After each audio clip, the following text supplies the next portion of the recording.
Bien, je vous dois quelques explications sur cet autocommutateur qui est situé à Canvenois.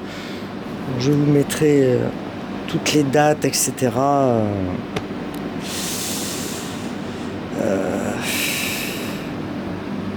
De la machine qui est en service. Attendez, je me débrouille comme je peux. Là, c'est vraiment du bidouillage complet. Voilà. Ici, nous sommes dans le centre téléphonique de Canvenois à Caen. Je passe ma semaine en Normandie, je vous l'ai déjà dit. Donc j'ai été très surpris en entrant dans la pièce. Alors, il y a plusieurs choses. L'autocommutateur est en service. Il a fait l'objet d'un remodelage. La climatisation, visiblement, non, la climatisation d'origine est en panne. Donc il y a des climatiseurs auxiliaires. Et en plus, la pièce sert de salle de stockage. Donc, de matériel. Donc, si vous voulez, c'est un petit peu encombré. Bon.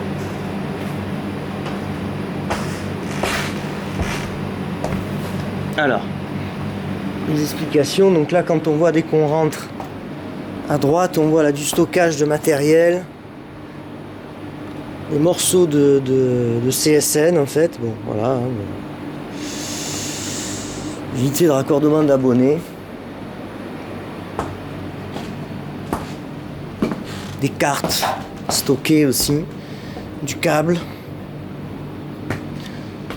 Visiblement, bon, les équipes de la commutation téléphonique ont choisi le lieu au mieux de ce qu'ils pouvaient pour stocker un peu leur matériel. Alors ici, c'est un CSN qui devait être, enfin qu'il est peut-être toujours d'ailleurs, connecté à l'autocommutateur central, mais on voit bien qu'il est plus ancien. Donc c'est déjà une extension, enfin c'est un truc bizarre si vous voulez.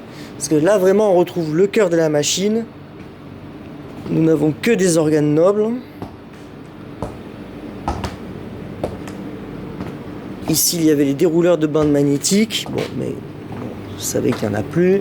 J'ai vérifié. Là, voilà, il y a la station de maintenance, enfin les deux stations, hein, SMMA, SMMB. C'est le cœur de la machine. Bon, donc il n'est pas très bien placé, ça arrive parfois. Bon, voilà, après on se débrouille.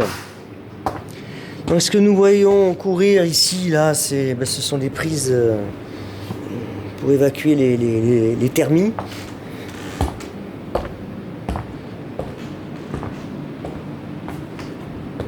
Donc, vous voyez, voilà. Là, nous voyons distinctement qu'il se tenait bien, comme m'a dit le collègue d'ici, là, que j'ai croisé, qui s'occupe du bâtiment, il y avait bien, donc, il m'a parlé de remodelage, effectivement, il y avait une quatrième travée, probablement des CSN qui ont été supprimés.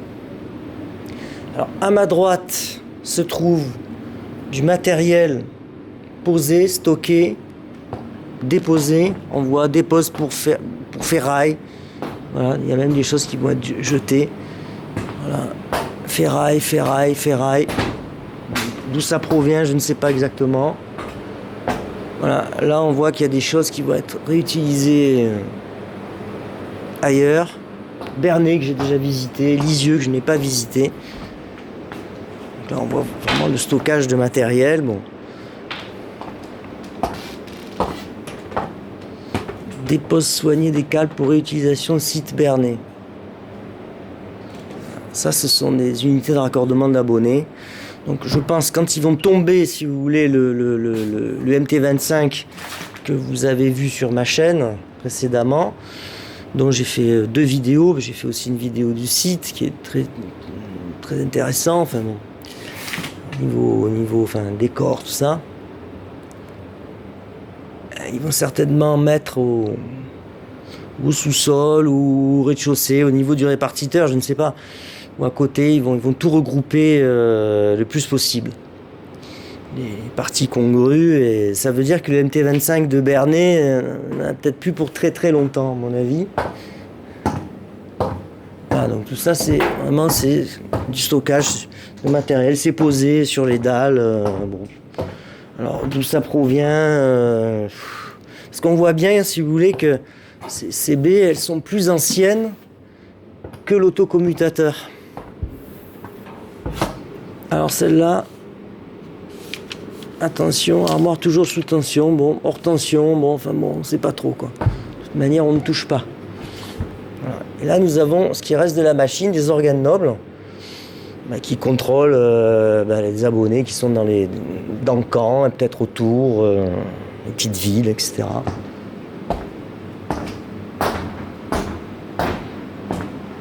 Le nombre d'abonnés qui se réduit chaque année un peu plus. Voilà, nous avons du stockage de documentation diverses, de l'autocommutateur ou autour de l'autocommutateur.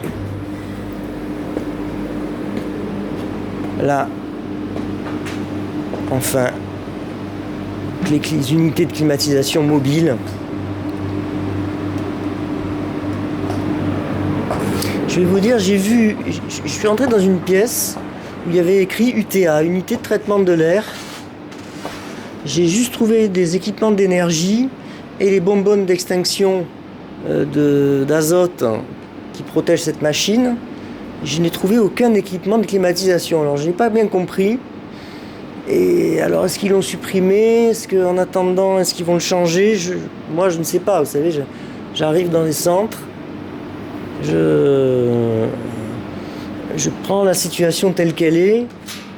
Bon, quand il y a des portes qui sont ouvertes ou un peu déglinguées, j'arrange, je remets un petit peu en ordre. Et là, vous comprenez bien que je ne puisse strictement rien faire. Hein. Bon, des choses qui sont... voilà. C'est comme ça. Hein. Sinon, la pièce est assez propre. Elle est encombrée, voilà. Elle est encombrée par des choses qui ne devraient pas être là. Alors, j'aurais fait sans doute de plus belles photographies, plus sympas si la pièce avait été vide. Enfin bon, que la machinerie. Enfin, on ne choisit pas. On peut faire ce qu'on veut. Hein. Donc là, je vais clore très bientôt la visite de Camp-Venoy. On va faire un dernier petit tour.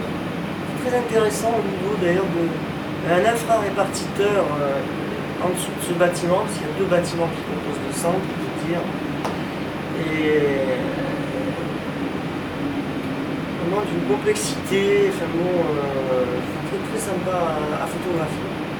Compliqué mais sympa à photographier. Voilà, mais écoutez, je vous dis à bientôt pour un autre centre téléphonique. Donc, je ne voulais pas faire de vidéo commentée. Là, c'est vrai que bon, répondre aux questions, aux interrogations des personnes qui me suivent, voilà, je vous ai donné les explications. J'espère que je me suis correctement fait comprendre. Bien, je continue. Bien à vous.